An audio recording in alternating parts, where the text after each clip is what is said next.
Hi, I'm going to read this story called The Valentine Bears.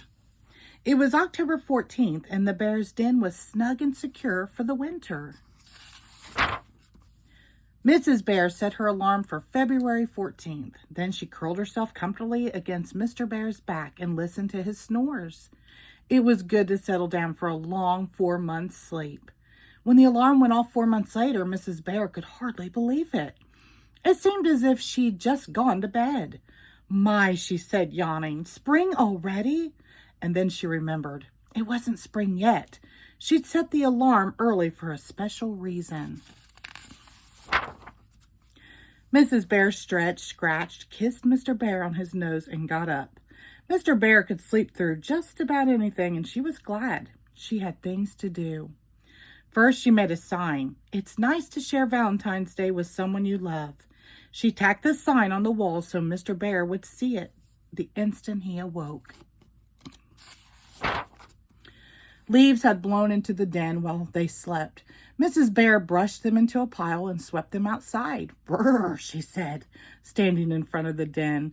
You'd think they'd put this special day in summer. Mr. Bear and I never shared a Valentine's Day in all our years together. Mrs. Bear dug up the honey pot she'd buried in the fall. She pulled off the lid and smiled. It was fruity and rich and smelled of summer, just the way Mr. Bear liked it. Mrs. Bear carried the pot inside and put it on the table next to the bowl of crunchy dried beetles and bugs. Crispy critters! How Mr. Bear loved crispy critters.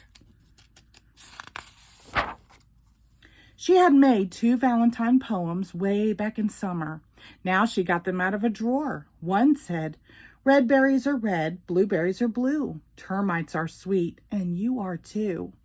The other one said, your teeth are so sharp, your claws are so fine.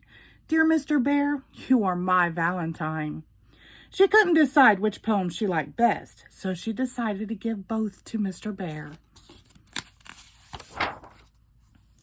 Mrs. Bear huddled herself deep in her coat and went outside again. Only crazy creatures would be out this early in this year, she muttered. The sun shone through a haze pale as milk. Crows called at the white air. The arms of the trees scratched at the sky. Mrs. Bear clawed away at the ice on the top of the pond. She splashed water on her ears and muzzle. She sleeked her head fur and took a long, cold drink.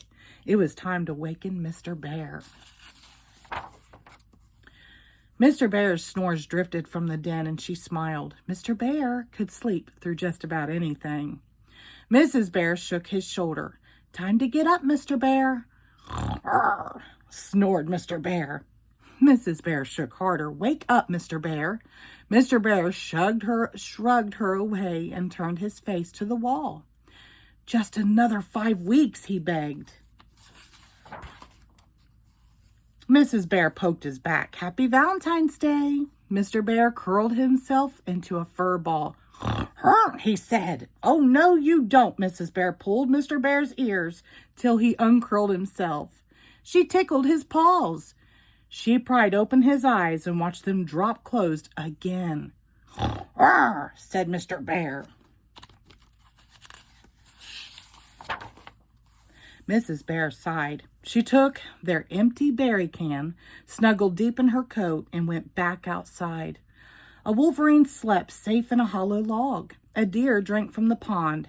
It stopped drinking and looked at Mrs. Bear with surprise as she filled the berry can. Mrs. Bear decided the deer had never seen a bear up and about so early.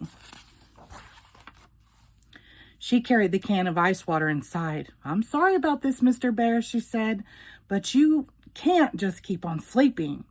This is a very special day. 1, 2, 3. Surprise! Mr. Bear shouted and sat straight up. It was a surprise, all right. Mrs. Bear jumped and the ice water splashed all over her. Mr. Bear hugged her. You thought I could sleep through just about anything, didn't you? He boomed. Well, I fooled you. Happy Valentine's Day. He pulled a box from under his pillow. I've had these here all along. Oh, Mr. Bear, chocolate-covered ants? My very favorites. Mr. Bear licked his lips. Mine, too. He admired the sign on the wall. Then Mrs. Bear ran for the poems, and Mr. Bear read them aloud. Dear Mr. Bear, you are my Valentine. That's lovely. His nose wrinkled. Is that fruity, rich summer honey I smell? Mrs. Bear smiled. Will you join me at the table? They sat together, sharing the Valentine treats till shadows filled the den, and the bowl and the box and the honey pot were empty, and the special day was ended. And then they went to sleep again until spring. The end. Thank you.